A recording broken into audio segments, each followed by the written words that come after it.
What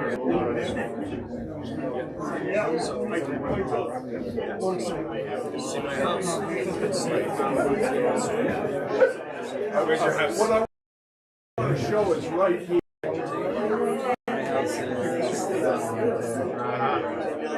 I'm so bad with orientation. Where are we right now? So here's the highway. Yep. And here's the field. Okay. Right there. And well, Here's the M Road. Any isn't this idea what they call it? is this the barn? That's the foundation guy. Right. Yeah, this is the road you came in on right here. Serendipity. Yeah, this is the road you came in on right here. Yeah, if you came off of Jordan. Yeah, off of Jordan Road. If you came in the other way. Or just up here. I'm gonna do that. I got my seat early, so I don't have to do it. Yeah. All right. And I'll start by opening our meeting. Home really close to you. Yeah. Good. You can introduce us. All right.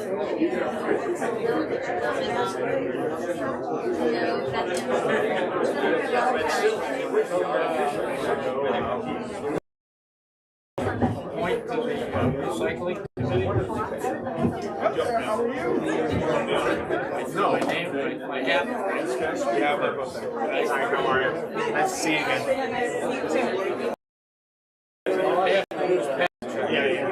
Hello, everybody. Hello. Get your attention. Thank you all for coming. Good topic, I can see. Today we've asked Hampton Watkins and David Golden, who are part of the Wastewater Citizens Advisory Group, to come and see what we're thinking about and where we're getting with the town's efforts to address some of the concerns regarding the impact of, am I saying that?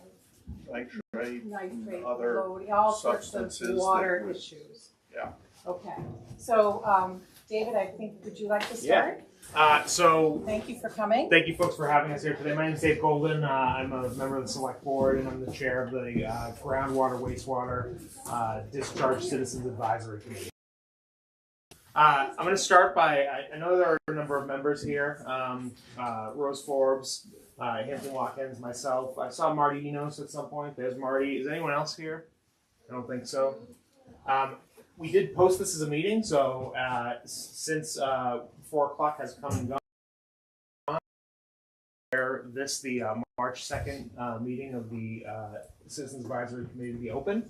And then I'm going to just give you folks a little bit of information about our process so far.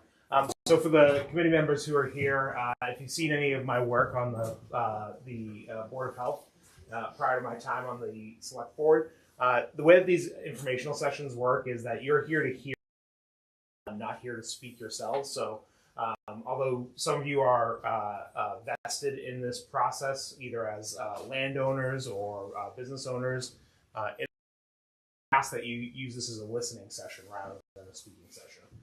So today I'm going to go through the sort of the timeline for the Citizens Advisory Committee, and then being a lowly administrator, really a science aficionado, I've asked my right hand, Hampton Watkins, here to explain the science a little more in depth to you folks. Means of background. This committee really sort of originated, as you know, in this room. A number of folks brought concerns forward. The change in a permitting process at the wastewater facility out on Camelot Drive. But up here, he'll tell you a little bit more about the map. But as you can see, it's fairly close to your neighborhood, but it's also close to the Eel River, the Eel Water Watershed. So you folks, I think might have even been, was that the genesis of the Sundays at the Barn? The concerns. So you brought it forward to the Select Board. The Select Board said, you know, we'll put a panel together as we've done in the past, get some citizens together to make recommendations to us. We should move forward with this permitting process. And I'm like I said, I'm going to leave most of the science up to Hampton. But right now, what we see is that the bulk of the right now goes into the harbor. What this permit change would do would be to allow it to go into the infiltration beds rather than into So in 2024, in June, the select board appointed 6 members: Hampton, Rose, Marty, myself. Well, actually, I was in July, but Mark Champagne, who lives nearby, Josh Bowes, and Bill Doyle, who's a commercial shell fisherman. In July, I was appointed to be the chair of the committee. I started doing some meetings with the folks in engineering and the wastewater division to get a handle on what happened in the past, where we were going, what the town was hoping to do with this re-permitting process. In August, we began meeting. Our first meeting was at the end of August. We reorganized. Hampton became the vice chair. Rose became our clerk. At that point, we really just started talking about what the scope of our work was going to be. So really at the end of this, what we need to do is to recommend to the select board this change in the permits. So again, the change would be to transfer the bulk of discharge from the harbor into the infiltration beds. Right now, it's about 1.7 million gallons per day that are. That's the permitted level. And about 80% of that is going through the outfall pipe.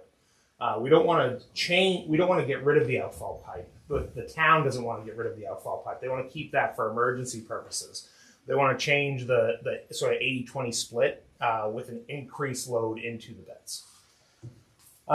So that's really what the final product of our group will be to say to the select board, yes, you should pursue this, or no, you shouldn't pursue this, or perhaps yes, you should pursue it, but here are the other things that we recommend you do. The Eel River Watershed and ultimately our aquifer stay protected. In September, we met with Horsley Witten, working on our permitting application. In October, we did a tour of the wastewater treatment plant. Doug Pinard led that tour. Doug is our Kendra Martin also joined us on that. She's the wastewater and water engineer for the town. I should let you know that Doug and Kendra have both either both or one or the other has attended every meeting that we've had from the town and answer questions that the committee has as we go through our work. In November, we received a presentation from Weston. This presentation wore like sort of a 100,000-foot view of what's going on with wastewater in the town of Plymouth, and for them to talk a little bit more about a concurrent project which is the comprehensive wastewater master planning process. So while we're doing this deep dive into a single issue for the select board, the wastewater division is also working on a master planning process to say this is the direction we should go with wastewater treatment in the community. Things like looking at public-private partnerships with private treatment facilities in town, development of satellite